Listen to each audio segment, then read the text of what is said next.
So let's start with the session. I think I was expecting there to be a lot more content, but I realized that most of the content we kind of covered in inode LKS and entry LKS only. So even the code walkthrough, which I thought would be big, actually is a bit small only. Maybe in half an hour we'll be done with this presentation.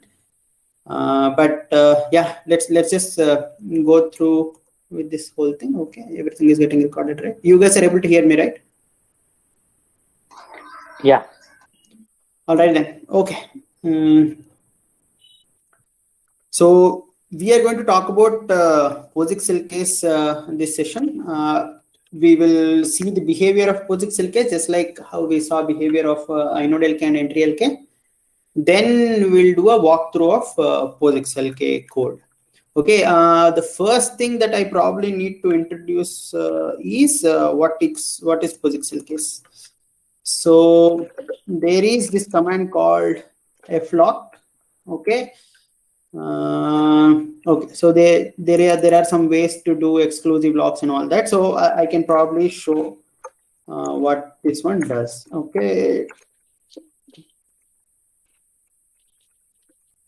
So you can do something like flock x minus x. I think. How do you do this one? Yeah. Oh, okay. Wait.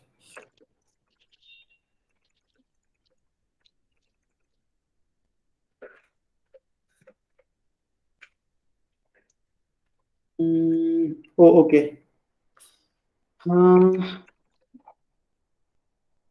Sorry, I forgot the syntax actually. Okay. Exec, I think we have to do exec.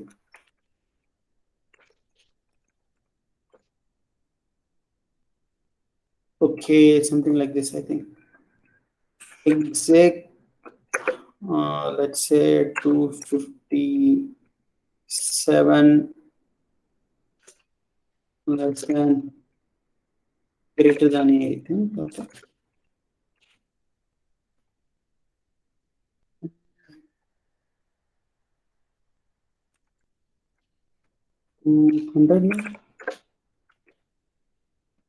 Okay, system.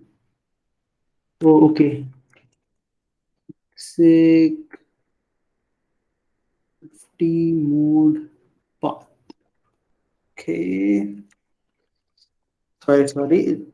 This one is FT available. Okay. Let's see. Less minus L slash proc self FT. Okay, it does not have anything. How can that be?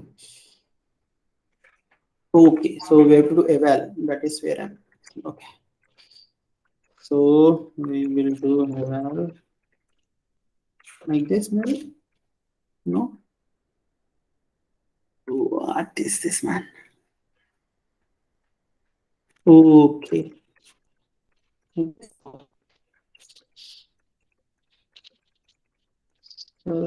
50. Why not?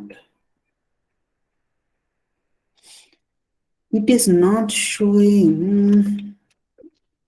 What is this?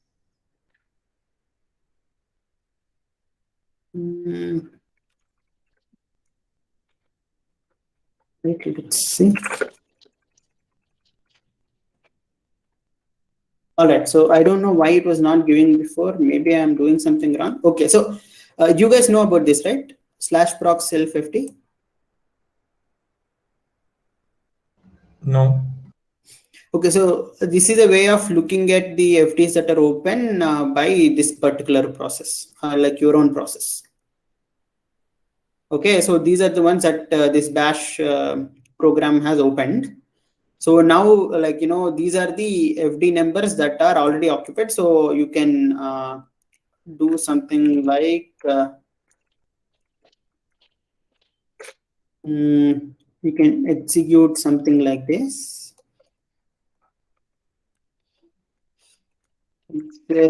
Let's say 6. greater than A. So if you do, so yeah, so this is the one that we created just now. Make sense? Okay. Yeah, Yeah. so basically you can open FDs in Bash using this syntax, which I forgot. So yeah, so okay, so you can do the same thing in one more. This one also I can do something like this.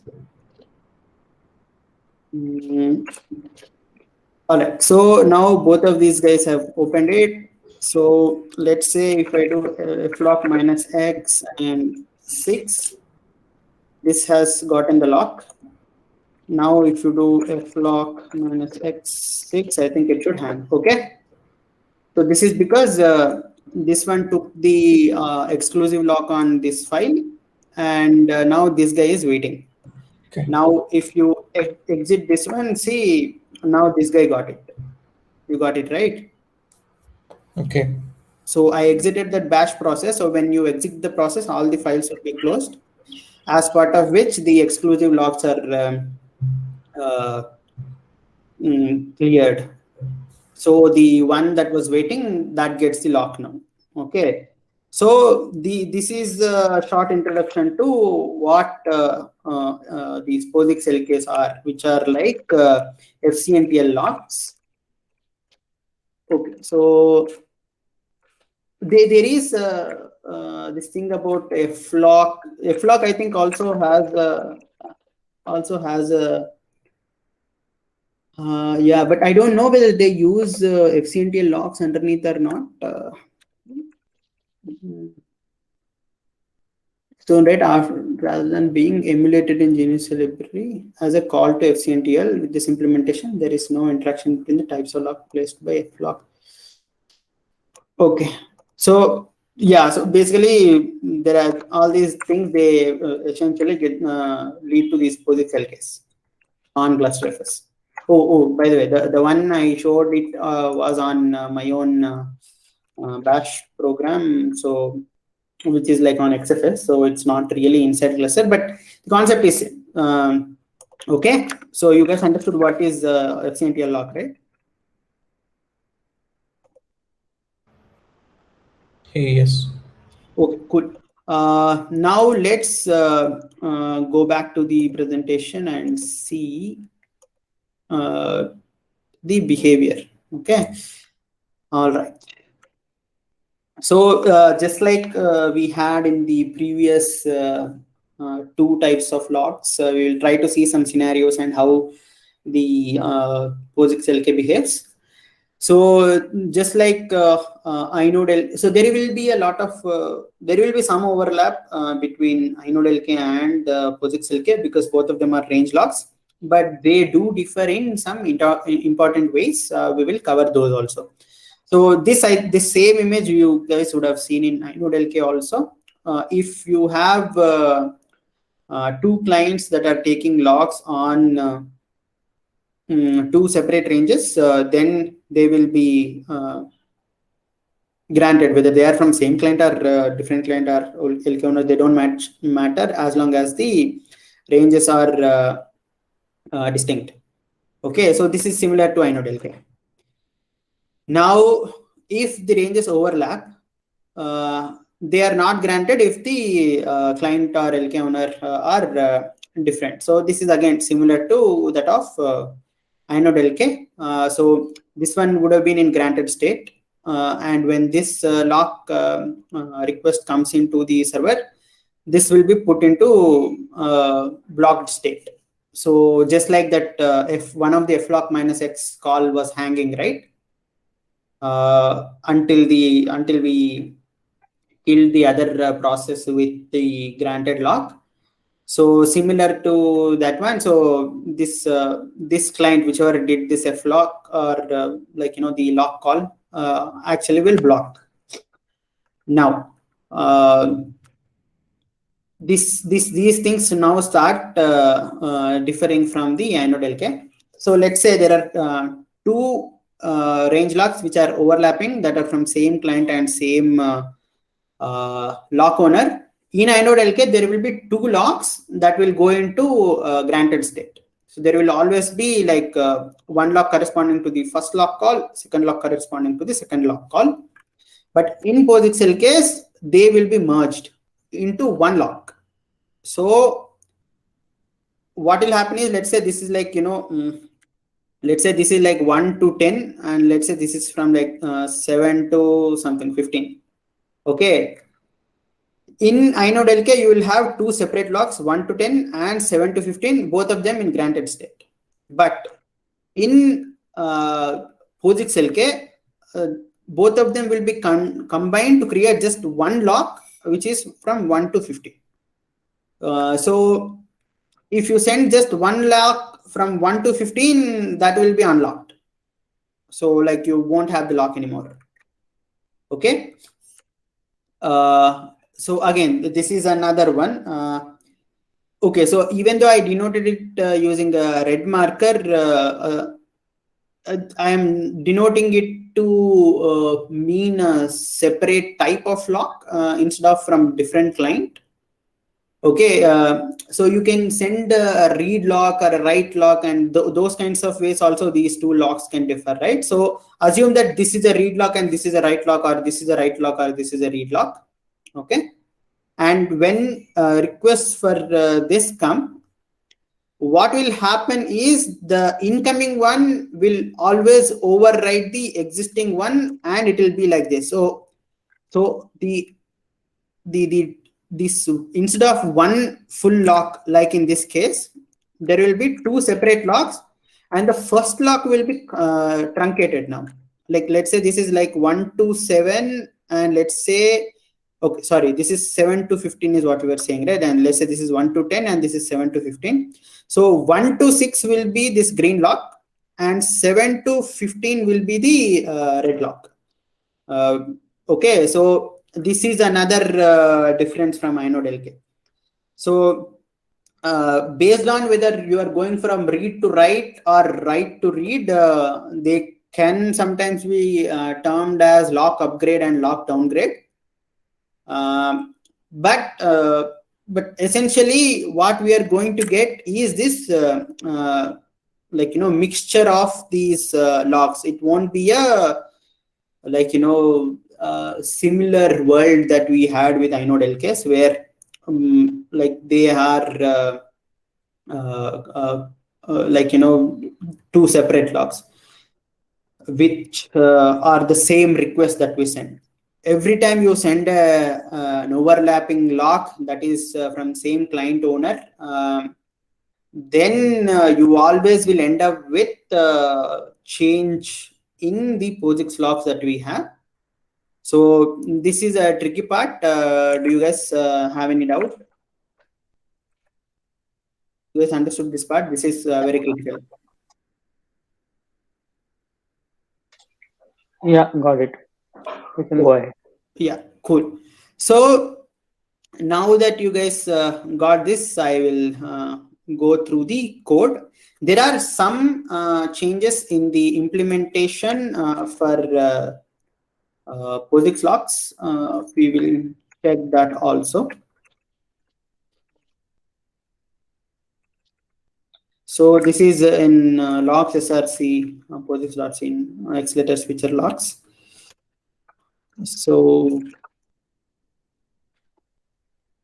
this is the oh wait, is this visible to you guys now? Yeah. Okay, yeah, so this is the call that gets called when we execute that F lock or FCNTL lock, one of the two. So the initial part will look similar to that of inode.lk. I can probably show that also.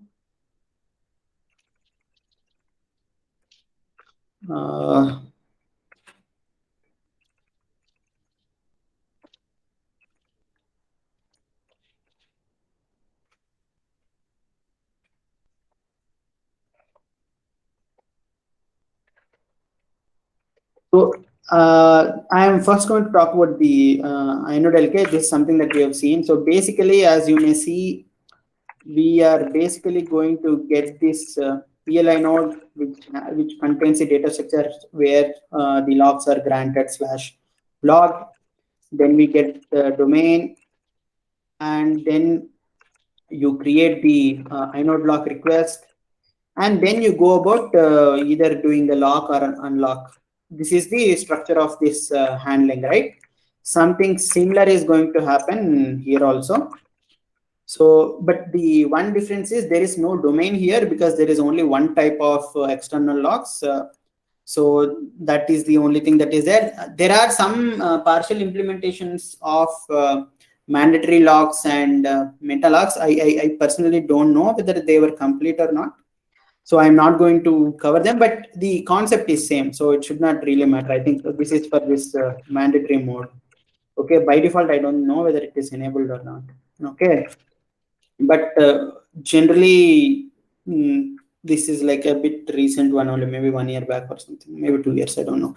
But it's not something that I have seen run in production anywhere. Okay, so the structure is same. So you basically are getting the PLI node to get the structure which has this data structure where the POSIX logs are stored. The getting the domain part is not going to be there because there is no domain for this. Now you create the POSIX logs request from the inputs that are here. Okay. And once you get that, it's the same thing, like, what is the type of lock and what you are going to do about them. So I think these things you can, like this, wherever there is res-lk, I think we can probably not discuss them because I think this is probably dead code. I think there was an attempt to do a lock healing or something like that sometime back, but that did not pan out.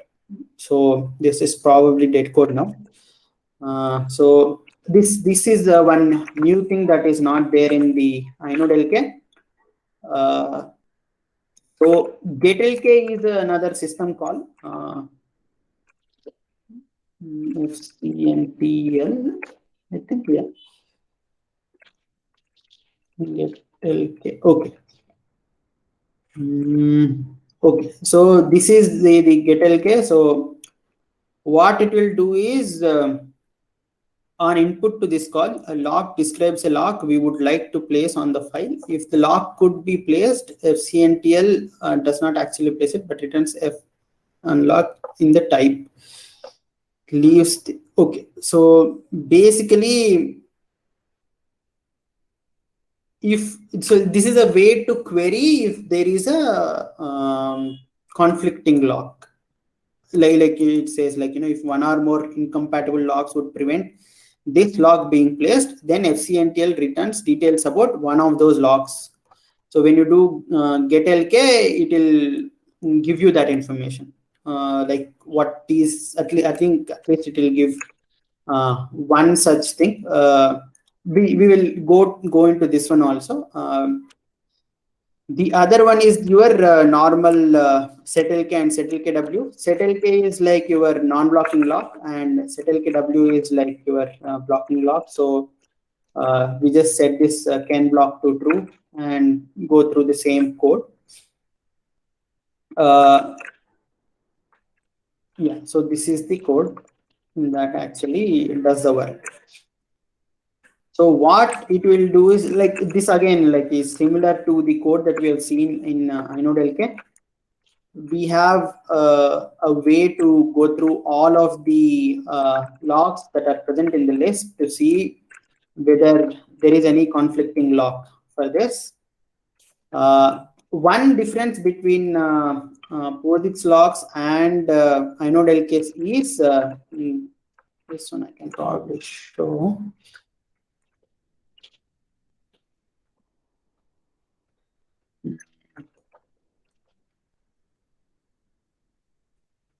So there is only one list here, if you look at it for any other thing, right? Like these domains, and where is the PLI node context?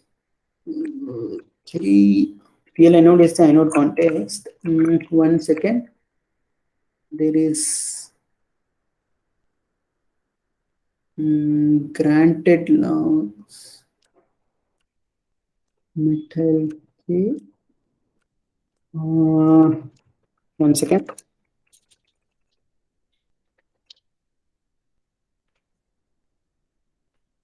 Just want to show the so yeah, so for inode LKs and entry LKs, you have a separate inode LK and separate entry LK, which only store the granted locks, and the block locks are stored separately. Okay. Yeah, so there is like in the domain you will have a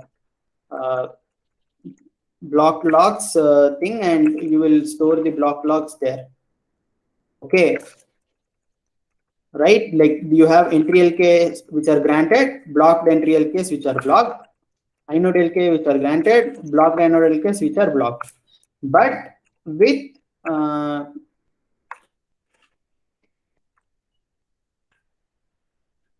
in case of wait, where am I? Okay.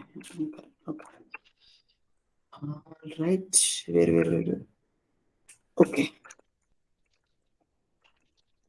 So if you look at this is grantable, there is no separate list for granted and blocked logs. There is only one list, and in that list, you will just store whether it is blocked or not.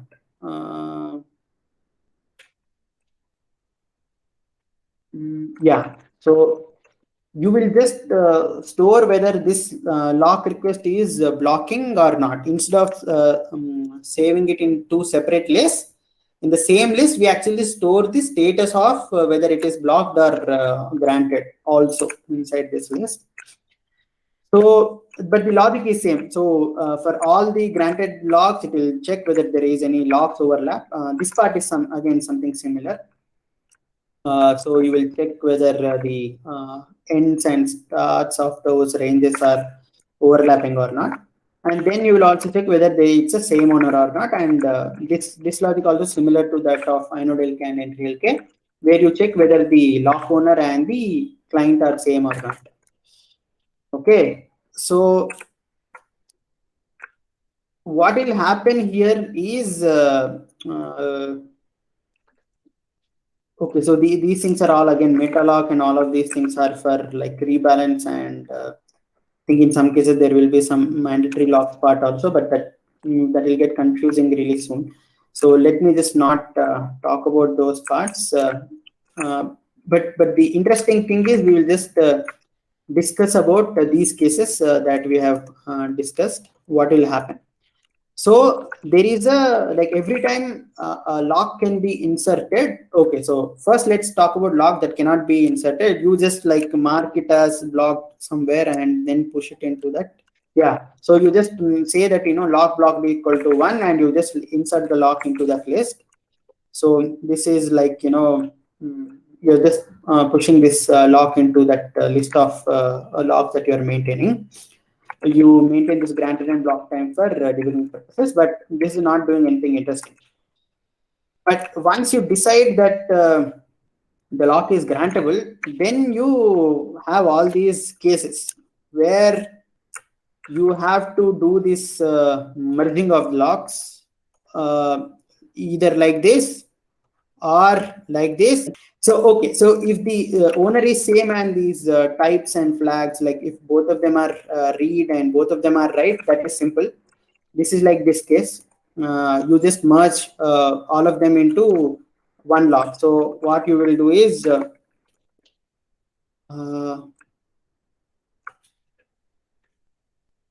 you do this add locks of the first one and the second one.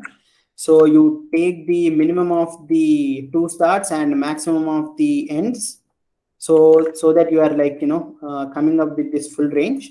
okay, and you just make it into just one lock, okay, and you just delete and destroy the previous two locks, the individual locks, and insert this one big lock. Okay, so this is simpler case, which where like there are no conflicts, nothing. You just need to make it the union of these two, like some range encompassing both of them.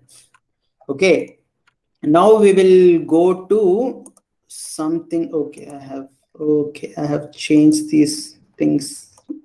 Okay, let's look at it one by one. Okay, there are three cases, I think. Let's look at it one by one.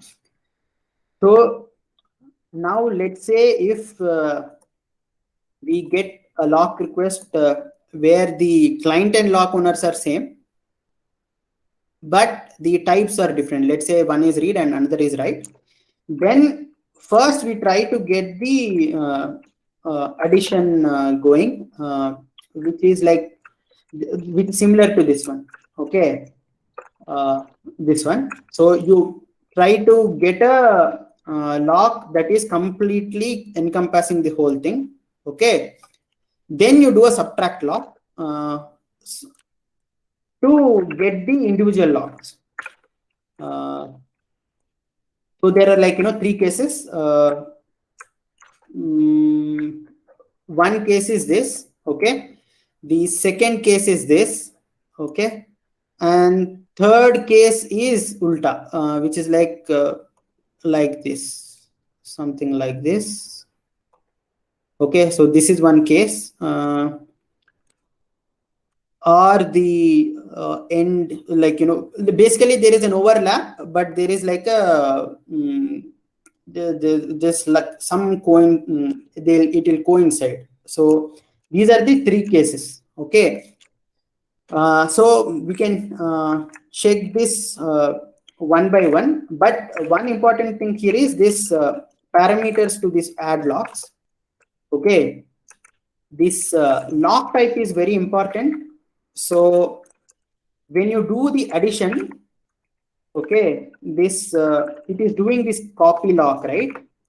It always gives the destination the type of the one that is there in the destination. Okay, the sum will always have the type of this destination. Okay, so let's say one is read. Okay, so I think this is better. So let's say this is read lock, this is write lock. Okay, but the result will be read lock here. Okay, similarly, if this is read and this is write, this one will be write because that is what we are saying we want. Okay, so it will always pick up the type of this lock from this third argument. Okay, so this is an important detail. So you can see it probably here somewhere. No. Oh yeah, it does some. Where is the copy lock? So this memcpy is happening, right? In this copying, the type will also get copied. Okay, so it will get the type of this third parameter. Okay, so that is an important point. Now, once you get the big lock, the sum lock, now you subtract the log that has come in. So you are basically trying to construct. Okay, we can probably go through this one by one. Let me delete these things to avoid confusion. Okay, so no, I think I have moved this one. Okay, let's say it is like this. Okay, all right. So now, before it comes this way, what will happen is it will first construct one big with the destination, sorry, with the one that is already there. So this green lock would become similar, like of same length as this one. So it will first become like this. Okay, in this when add locks happens, you will get this sum lock, which is this. Now after this, we will do a subtract logs, which is from this you will try to subtract this one, and let's see what will happen here. Okay. So in this case, both edges coincide with, okay, so this is the case where both of them are equal. Okay, which is if it is something like this. If it is something like this, then the upper one will win, and that is what will become. Okay, so it is like the type that we give is that of the red one. Okay, so this one will win, and this one will become the resultant log. Okay. Otherwise, this is the second case. Okay, if this small FL start is greater than big FL start, okay, and if okay, so are you guys following? I don't know whether you guys are following, because these are like very like minute details, but I don't know. Are you guys following so far, or is it too confusing? Yeah, following. Sometimes confusing. A lot of slides coming up and down. Yeah. And modifications. Yeah. Yeah. So okay. So Yeah, but code wise we understand. Like yeah. So this is the rule and that is the code. Yeah. So basically, what will now happen is it will try to, like, do a subtraction from the one that is existing. It will like subtract this one. So when you do the subtraction, if there is an overlap, the incoming one always wins. Okay, so that is the rule. Okay, if so in this case it will become like this, and like this is what it will become. So the overlapping part will always be going to the one that is coming in. So that's what will happen. Okay, but the algo is same. So you always try to convert, like get a union of the complete logs. Okay, and once that completes, you subtract the incoming log. Then whatever remains. So that is how it is. These are like too many cases, so I don't know if it is easy to explain or not, but you can always know what is going to happen, and then probably look at the code to see whether it. One important thing is to see what is it always trying to do this copy of. Okay, this copying thing is the one which determines the type of the log. So as we have seen, if the the green one and red one completely coincide, the red one is winning. Okay, the red one was the small one. Red one will always be the small one, by the way. After that, this add logs, red one will always be the small one. Yeah, right. Yes, yeah. So if this probably won't happen in this case, so I think one of these two will happen. In this case, the one that we constructed, like once this becomes big, it is the ends that are matching, right? So it will always go into this one. Okay, so here we can see that the red one gets the what is it? Sorry, yeah. So okay, I can explain this one, which is actually happening here. So in this case, these ends are matching, small and big. Okay, so you copy the big one, copy the small one. Okay, and after this, the small one is not getting modified at all. Okay, only the for the big one we are changing the ending range to start of the small one -1. So it will become like this. Okay, and then they both will merge to the same thing. So you just delete the ones that are the old ones. You keep the ones that we have created in that call, and you add them again. Like this will be a recursive call, just to see if there are any more such locks. Okay. Yeah, so that's what will happen. This is for the granting of the locks. You will have an unlock part also. In the settle k, if it is an unlock, then it will. Oh, I think even that gets. Handled in this only. Okay. Yeah. Okay. So just like I was saying, one can be read and another can be write, right? So what can happen is one can be read and another can be unlock. Another one can be write and another can be unlock also. Okay. So let's say initially the locks are like this. Okay. And let's say instead of this being one being a read and another being a write, let's say this is like a write and this is an unlock. Same logic will go on. Okay. And we will have like a truncated write lock and this big unlock. Okay. What will happen is like after this whole transformation happens in the ranges, it will go over the complete lock list. Okay. And for every lock that is of the type unlock, it will just delete and destroy. So basically, it will just delete it. So essentially, you will have a truncated lock.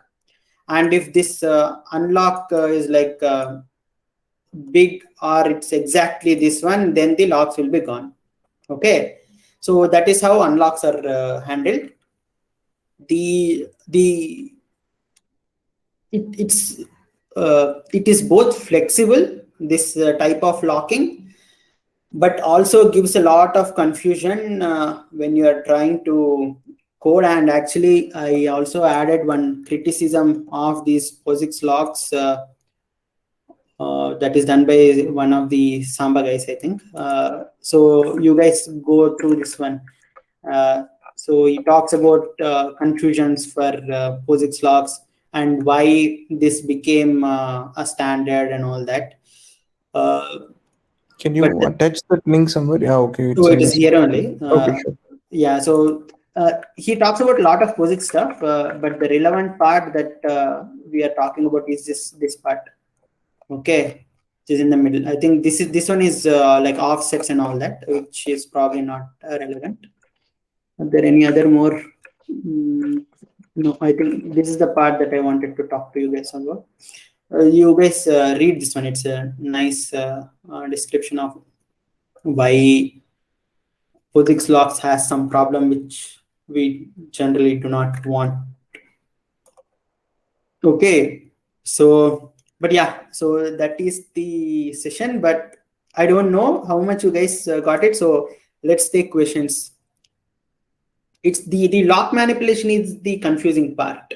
So that is why I wanted to take a full session on this, but I don't know whether I did the justice for that session. Do you guys have any doubts in this?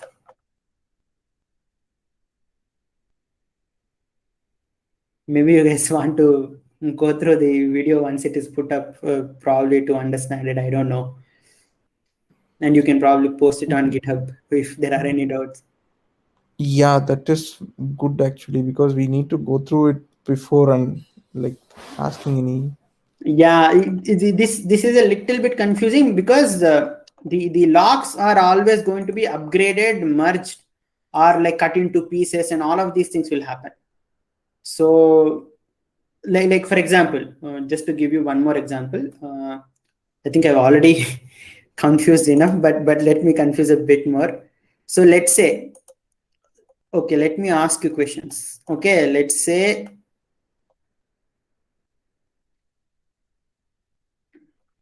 okay, so this is the read lock and this is the write lock. Okay, this is the read lock and this is the write lock. This was already granted, and this is the incoming lock. Okay, the red one is the incoming lock. What will be the result? It will get merged into the green one, right? Will it?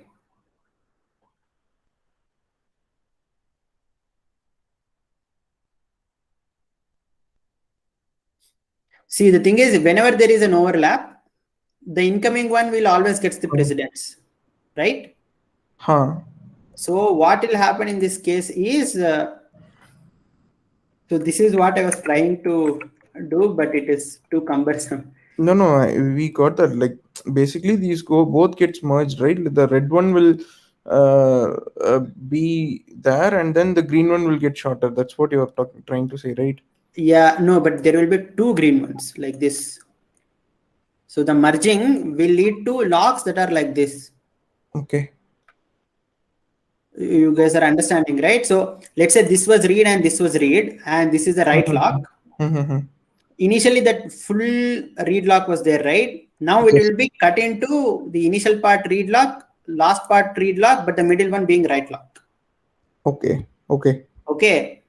So let me ask you one more question. Okay, one more question here. If let's say read log, if the right log gets freed up, what happens to that lock, entire lock, the merged lock? What happens to that? Meaning? Freed up. I'm saying that if someone releases the lock. You mean unlock? Yes, this one is unlocked. Basically, yes. Okay. So if it goes like this, it will just go and see whether there are any blocked locks that can fill in this gap, and they will be granted. Okay. So this is the part about this range locks. So you can, it's like a big range, and you can cut and upgrade and downgrade however you like. And you can so that is the one that is a little bit tricky to get, which is why this is a little bit tricky to understand. So let's say, for example, we have something like this. Okay, what will be the result of this? So this is the same rules. This is the one that is already there. This is the incoming one. What will happen? Only red line overlapping green line. Yeah. So you guys are understanding, right? The one that is coming in will always replace the range that is there. Got it. Okay. So this is what actually this is written even before I joined Gluster. So this is my understanding. That is what I tried to explain based on the code also. But yeah. Any other? I think these two examples probably gave you some more like intuition as to how to think about these things. But are there any other doubts?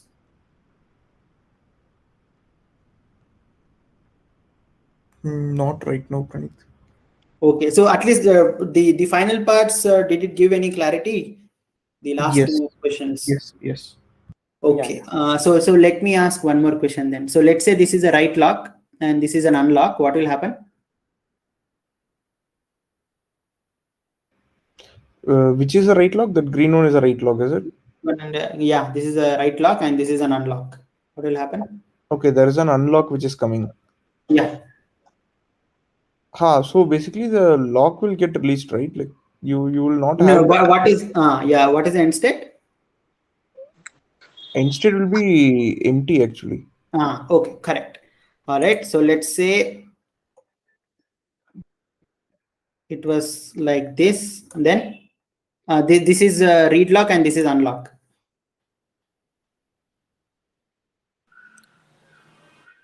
Is it that the range in which the unlock is coming will be released? Yeah. So basically, this one will become something like this. Yep. It will become like this. Okay. So I think you guys now got it right, probably. This is like maths in our schooling. You need to do like multiple problems to figure out the behavior. But yeah, so but the main thing is always in this one. So so the essential logic is completely inside just this one function. Okay, so it will always be something like you will, if the locks overlap and if the types are same, it is easy. It will always be like a union of the ranges. But if the locks are different, types are different, then you will do the add locks, and then you do the subtract locks, and then, like, whatever remains. Okay, then you delete the unlocked ones. So this is the this is how it will work. All right, that's all, I guess.